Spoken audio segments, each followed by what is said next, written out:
Leah Remini shattered over death of Scientology, and the aftermath. Co-host Mike Rinder. Read her tribute. Leah Remini is paying tribute to Mike Rinder, her former co-host of Leah Remini, Scientology, and the aftermath, 2 days after his death was announced.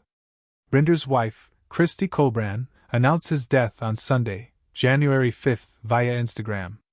Rinder was 69. On Tuesday, January 7th, Remini penned a touching Instagram tribute to her late friend.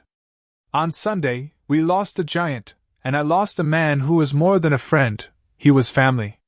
It's impossible to imagine the last 13 years of my life without Mike Rinder. He was my trusted partner and my closest confidant. The King of Queens alum began. When I left Scientology, Mike was one of the first people I turned to. From that moment, he became my lifeline. Together, we embarked on an incredible journey that included the aftermath and our podcast, Fair Game. But Mike was so much more than my partner in this fight. He was my brother, my father, and my best friend. Mike saved my life and the life of my daughter, and he stood by me through battles that felt insurmountable. She continued. I haven't come to terms with the reality that I can't call him and hear his voice anymore. I am shattered in ways I never thought possible. I have cried endlessly and can't seem to move from my bed since coming home. In his post-Scientology life, Mike was a man transformed. Remini of the former Scientologist. He was raised a Scientologist from age 5 but exited the church in 2007 at age 52. He worked tirelessly to right the wrongs of his past. There was not one call Mike didn't take. There was not one person Mike didn't try to help, despite the many heartbreaks he endured from those who needed him. Remini wrote that he was an amazing husband and an attentive, loving dad to Jack and his stepson Shane.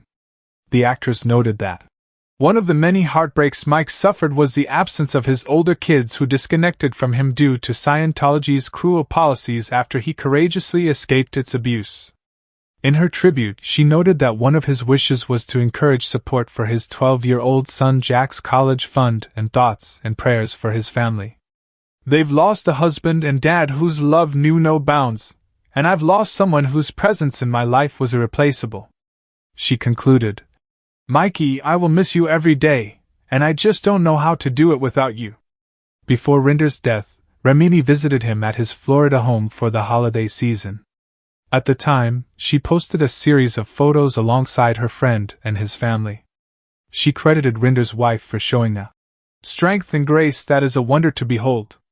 Shane and Jack, you have been so wonderful and strong for your dad/stepdad. I know this hasn't been easy, and we are all so proud of you. Remini added. Rinder's death was announced on Instagram by Colbran on January 5th.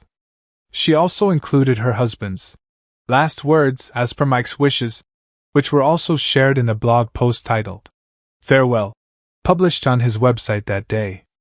Rinder previously shared in a June 2023 blog post that he'd been diagnosed with advanced esophageal cancer.